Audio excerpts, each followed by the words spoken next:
Hello दोस्तों, आप लोग का स्वागत है आपके अपने YouTube channel the learning capital में। आज हम लोग संस्कृत व्याकरण और संस्कृत पेडागॉजी कुछ महत्वपूर्ण क्वेश्चनों को देखेंगे और उन्हें सॉल्व करेंगे। ये सारे क्वेश्चन दोस्तों वर्ग 1 और वर्ग 2 में पूछे जा चुके हैं और इन सारे क्वेश्चनों को वर्ग 3 में पूछे जाने की पूरी पूरी संभावना है। तो चलिए शुरू करते हैं। दोस्तों, इस सीरीज़ में ये 10वां लेक्चर है, तो आप इससे पहले के क्वेश्चन को भी ज़रूर देखें। तो चलिए पहला प्रश्न पे आते हैं। पहला प्रश्न है, फल्पकंता के ऑप्शन है औषधे, अश्व, सर्पा या गजा।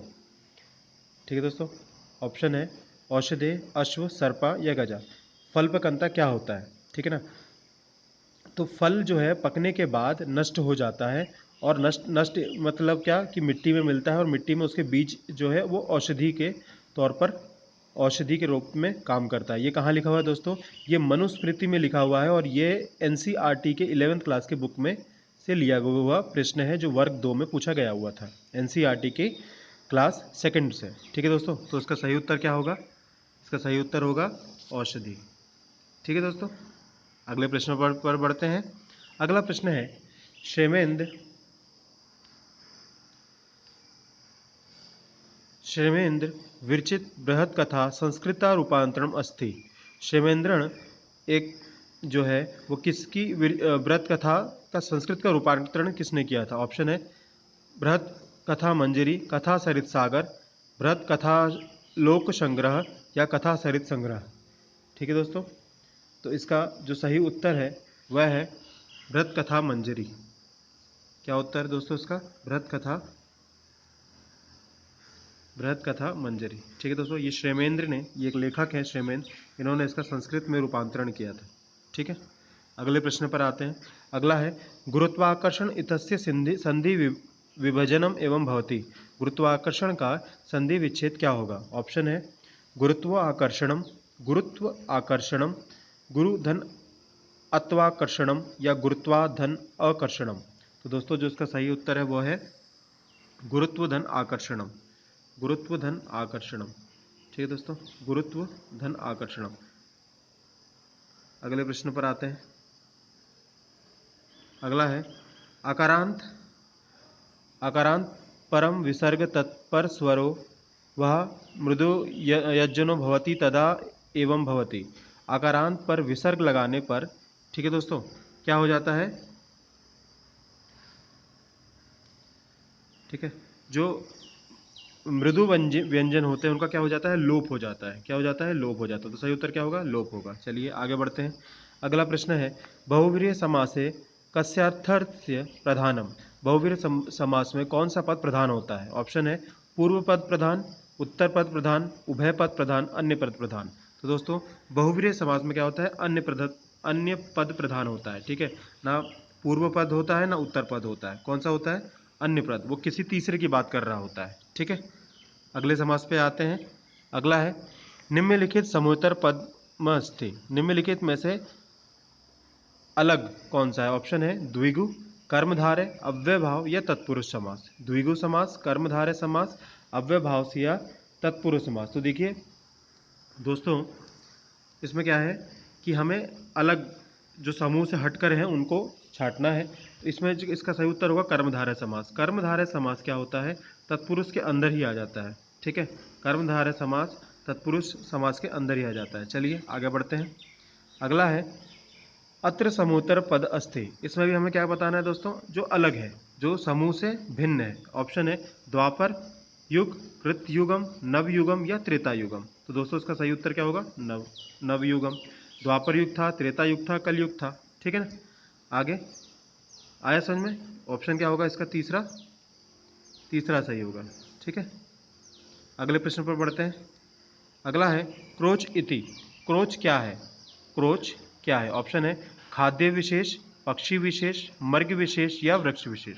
क्रोच जो है, अगर आपने संस्कृत का अगर आपको एक पाठ याद हो तो उसमें क्या होता है कि भरद्वाज ऋषि के आश्रम के पास दो क्रोच या दो सारस जैसे पक्षी, ठीक है, वो घूम रहे होते हैं, विहार कर रहे होते हैं। तभी एक जो है शिकारी का बाण आके उन पक्षियों पे लगता है और वो नीचे गिर जाते हैं। तभी संस्कृत में पहला श्लोक बोला गया था। ठीक है दोस्तों, तो यहाँ पर वही उसी पक्षी की बात हो रही, क्रोच पक्षी की। तो क्रोच क्या है? यहाँ पर एक पक्षी विशेष है। ठीक है, ये सारे प्रश्न है दोस्तों, अगर आप इनके बेस पे जाएं तो ये क्वेश्चन जो है एनसीईआरटी के बुक से या एससीईआरटी के बुक से ही लिए गए हैं। ठीक है, तो आगे वर्ग 3 के लिए भी वो इम्पोर्टेंट हो जाएगा। चलिए आगे बढ़ते हैं। अगला प्रश्न है दशारथिन अचरितस्य यज्ञस्य नाम। ठीक है, दशरथ ने कौन सा यज्ञ करवाया था? यजसूय यज्ञ, पुत्र कामोष्ठी यज्ञ, अश्वमेघ यज्ञ या विश्वजीत यज्ञ? तो दशरथ ने कौन सा करवाया था? पुत्र कामोष्ठी। इसके बाद किसका जन्म हुआ? राम का, भरत का, लक्ष्मण का और शत्रुघ्न का। ठीक है दोस्तों, उनके चारों पुत्र का जन्म हुआ। अगले प्रश्न पर आते हैं दोस्तों। अगला प्रश्न है अस्य राजा मूर्ख पुत्रान बुद्धिमता कृत पंचतंत्र रचित मस्ति। ऑप्शन है वासुमित्र, पुष्पदंतस्य, अमर शक्ति या उदानस्य। दोस्तों संस्कृत में पंचतंत्र की कहानियाँ बहुत ज़्यादा इम्पॉर्टेंट है, जो किसके द्वारा लिखित है? पंडित विष्णु शर्मा द्वारा। किसके द्वारा? पंडित विष्णु शर्मा द्वारा। ये हुआ क्या था दोस्तों कि एक राजा था जिसका नाम था अमर शक्ति। एक राजा था जिसका नाम था अमर शक्ति। उसके 3 पुत्र थे और तीनों मूर्ख थे। ठीक है, तो उन्होंने अपने अपने दरबार में विष्णु शर्मा को बुलाया और कहा कि आप मेरे बच्चों को ज्ञान दीजिए। ठीक है, आप मेरे बच्चों को ज्ञान दीजिए, उसके बाद दीजिए, आपको उसके बदले आपको जो चाहिए आप वो ले लीजिए। तब विष्णु शर्मा ने संकल्प लिया कि मैं 6 महीने के अंदर आपके तीनों बच्चों को ज्ञानी बना दूंगा। ठीक है, और पंचतंत्र में जो 5 तंत्र हैं वो एक बार देख लीजिए, कई बार एग्जाम में वो भी पूछ लेता है कि पंचतंत्र के 5 तंत्र कौन से थे।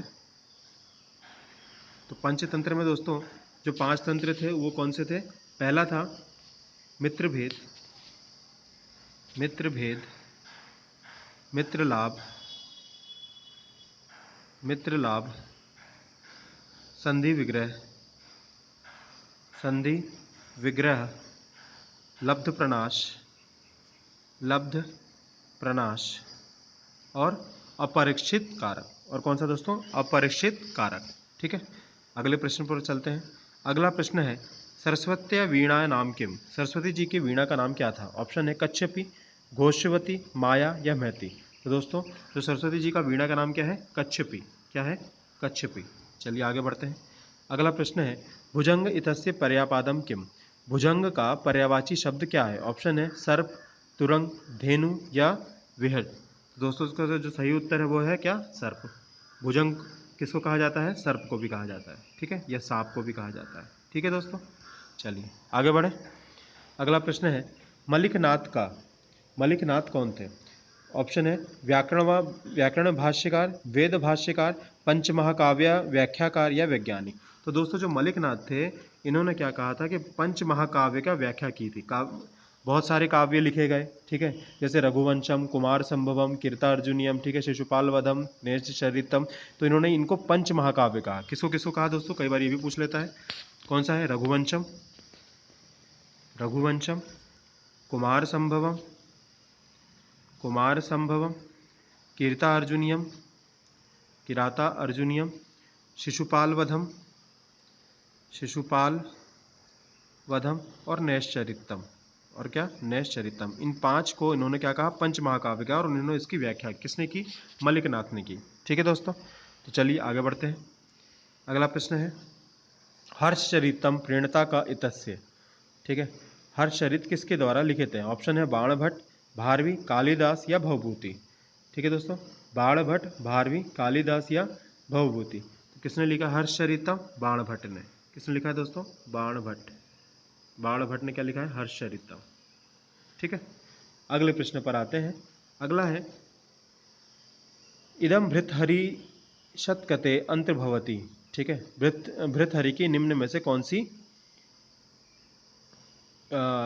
उन्होंने इसकी किसका लिखा है? इनमें से किसको लिखा हुआ है? ऑप्शन है नीति संहार, नीति सहार, शुभाष शतकम या वैराग्य शतकम। तो दोस्तों भृतहरि जी ने वैराग्य शतकम लिखा है। इसके अलावा इनके 4 और इम्पोर्टेंट है।